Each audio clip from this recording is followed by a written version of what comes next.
Sinampahan na ng reklamong driver ng van na nadisgrasya sa NLEX kahapon. Sa tingin ng mga otoridad, overloaded ang sasakyan na ang karamihan sa mga sakay ay mga OFW na lilipad sana pa Middle East. Nakatutok si Jamie Santos.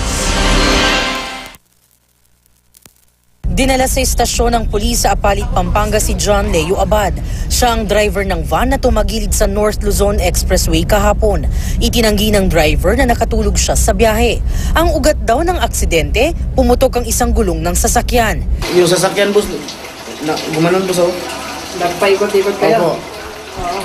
Tapos, yung pula na L, yun ang nakakuan sa amin. At tinamahan pa ng L? Opo.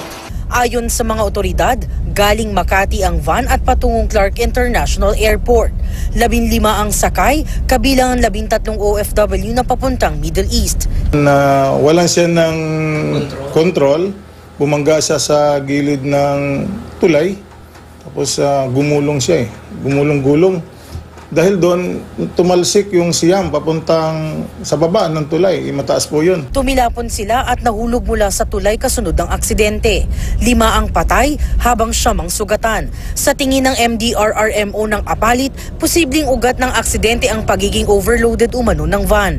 Bukod sa tao kasi yung mga karga pang gamit, yung mga bagahe. Nasa pagamutan ngayon ang mga sugatang biktima. Ang van ay pagmamay-ari ng agency ng mga OFW. Handa naman daw sagutin ng agency ng mga biktima ang gastusin sa ospital, pati na ang pagpapalibing sa mga nasawi sa aksidente.